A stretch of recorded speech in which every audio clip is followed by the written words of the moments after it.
By the midpoint of 1942, the atmosphere in the high command of the Third Reich had shifted from the jubilant arrogance of the early war to a cold, creeping realization.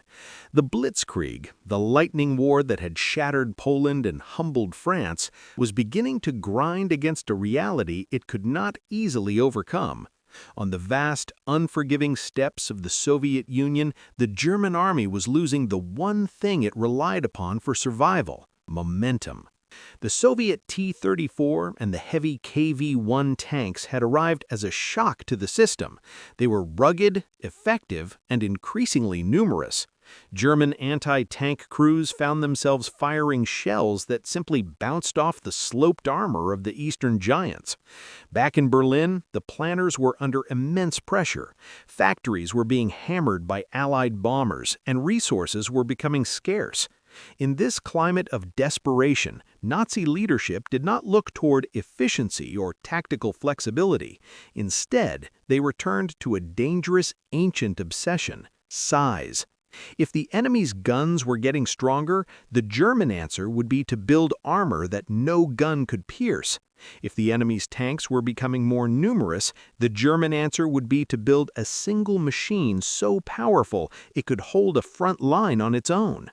They didn't want a better tank. They wanted an unstoppable fortress on tracks. They wanted a machine so massive that the very sight of it would break the enemy's will to fight. The project found its greatest champion in Adolf Hitler himself. The German dictator had always possessed a childlike fascination with superweapons, what he called Wunderwaffen. He favored the gargantuan over the practical. He dreamed of 800mm railway guns like the Dora that required thousands of men to operate, and colossal battleships like the Bismarck. To Hitler, a tank was not just a tool of war, it was a psychological monument to national power. When Ferdinand Porsche, the legendary engineer, proposed a design for a super-heavy tank that would dwarf anything ever conceived in the history of armored warfare, Hitler didn't just approve it, he became obsessed with it. The project was officially designated the Panzer VIII, but it earned a nickname that remains one of history's greatest ironies: Maus. It was a code name intended to deceive Allied intelligence, but it became a dark joke among the engineers at the Krupp and Alcat factories. They weren't building a mouse, they were building a steel mountain. While most engineers were struggling to shave kilograms off their designs to save fuel and rubber, the Maus team was adding tons of steel, as if it were limitless.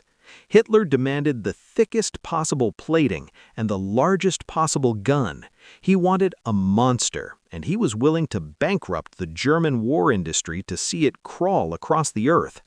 The Maus was not a vehicle, it was a defiance of physics. As the first completed hull began taking shape, the sheer absurdity of the machine became apparent. It broke every rule of tank design that had been established since the first machines rolled across the mud of the Somme in 1916. The weight. The Maus tipped the scales at a staggering 188 tons. To put that in perspective, the American M4 Sherman weighed about 30 tons. The German Tiger I, considered a heavy beast by everyone else, weighed 54 tons. The Maus was equivalent to 4 Panther tanks welded together. The armor. The front of the turret was protected by 240mm of hardened steel. There was no anti-tank gun in the Allied or Soviet inventory that could hope to penetrate that thickness from any reasonable distance. It was, for all intents and purposes, a moving bunker. The firepower. Its primary weapon was the KWK-44L55. This was a weapon derived from heavy anti-aircraft and naval guns.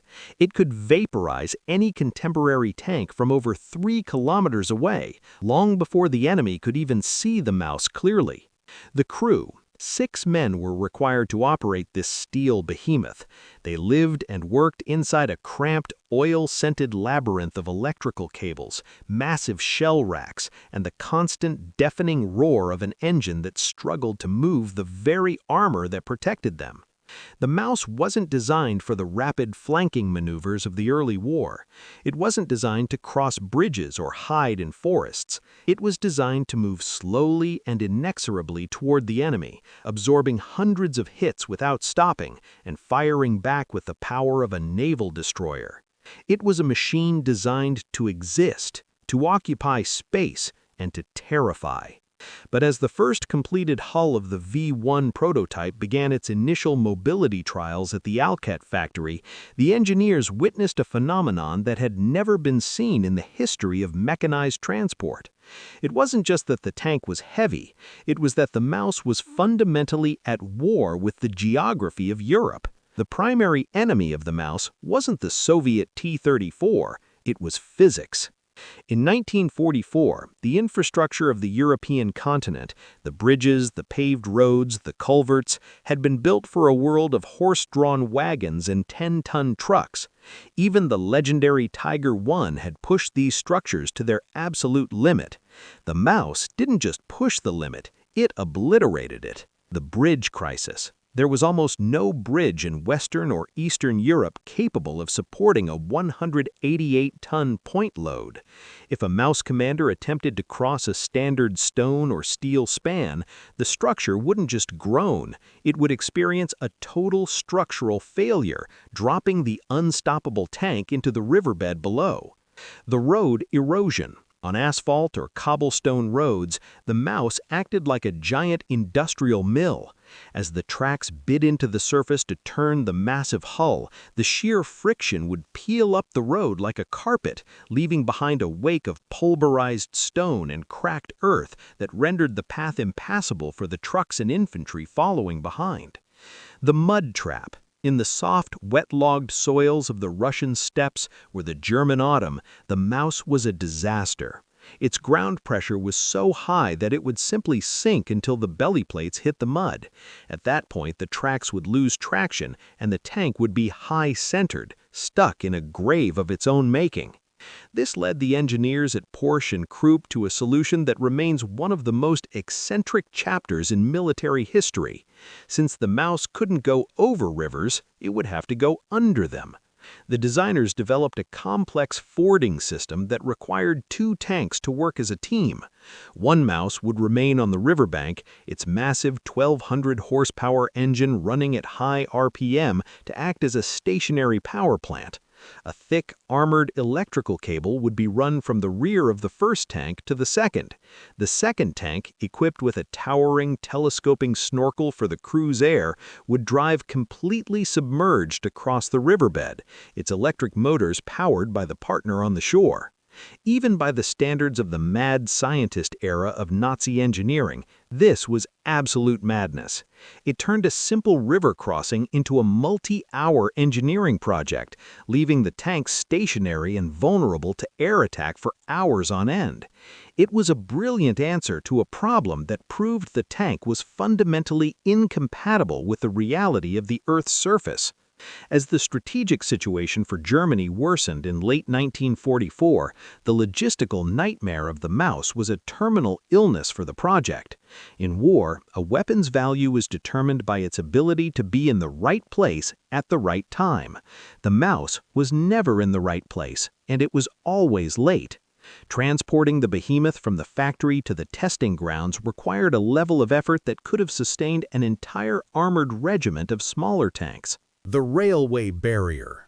Standard German rail cars were rated for 50 or 60 tons. To move the Maus, the Deutsche Reichsbahn had to commission a specialized S-type heavy transport car with 20 individual axles. This car was so wide and so heavy that it could only travel on specific reinforced rail lines. It couldn't pass through many tunnels, and it required the surrounding tracks to be cleared of all other traffic to prevent the weight from shifting the rail beds. The field repair impossible. In the heat of combat, tanks break down. A Panther or a Tiger could be towed by 2 or 3 heavy recovery vehicles. But what happens when a 188-ton Maus throws a track or suffers a transmission failure in the field? There was no recovery vehicle in existence that could move it. A disabled Maus was effectively a permanent piece of geography. The mechanical hunger of the machine was equally devastating. In a period where the Luftwaffe was grounded due to lack of aviation spirit and panzer divisions were abandoning vehicles for lack of diesel, the Maus was a glutton. It consumed fuel at a rate of roughly 3,500 liters for every 100 kilometers driven off-road. It wasn't just a tank, it was a vacuum for the Reich's dwindling oil reserves. By 1944, the Allies held total air superiority over Western Europe. To an RAF Typhoon or a USAAF P-47 pilot, a Maus on the move was the ultimate prize. It was too slow to dodge, and it was far too large to camouflage with mere netting or branches. It stood out against the landscape like a cathedral in a cornfield. A moving fortress doesn't matter if a single 500-pound bomb from a fighter bomber can disable its cooling fans or tracks before it ever sees an enemy tank. The Maus was a monument in search of a battlefield it could never reach. The final tragedy, or perhaps the final mercy of the Maus project, was that it never faced the test of fire.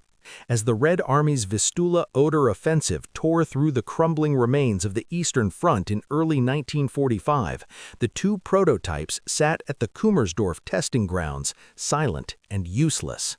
The V-1 prototype, which had no functional turret, and the V-2, which was the only fully armed version, represented millions of man-hours and thousands of tons of high-grade steel.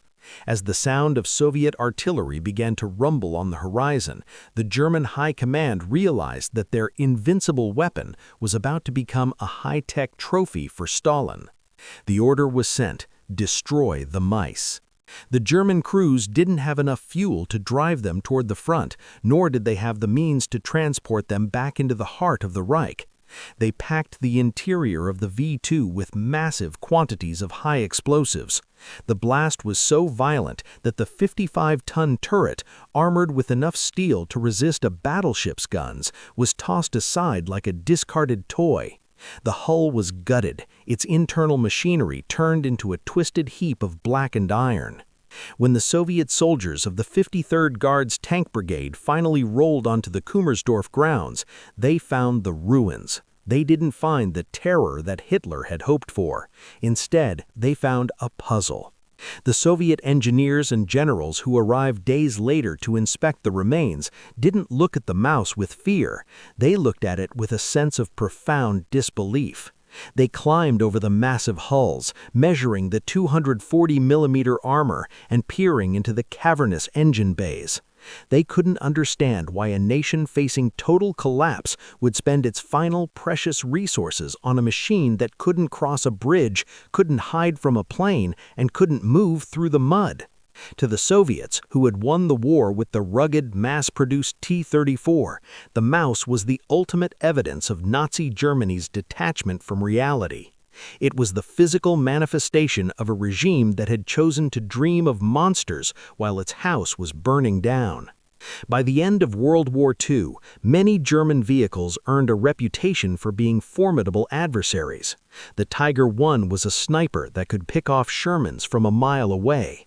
The Panther was a masterpiece of sloped armor and mobility. But the Maus? The Maus holds a unique, almost solitary position in the history of armored warfare. It is the only tank that was defeated before it ever reached the front lines, not by an enemy army, but by the very laws of the physical world. The Maus was a technological masterpiece that had been strangled by its own ambition. It wasn't killed by a 17-pounder anti-tank gun or a Soviet heavy bomber. It was defeated by 4 invisible, unstoppable forces: logistics, infrastructure, gravity, and reality. The gravity trap. At 188 tons, the Maus was a prisoner of the Earth.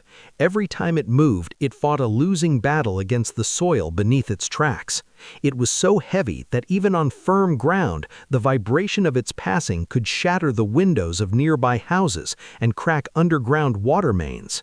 It was a machine that required the planet to be made of reinforced concrete, and the planet simply wouldn't cooperate. The infrastructure barrier. The German rail network, once the envy of the world, was a delicate web. The Maus was a sledgehammer being forced through a glass pane.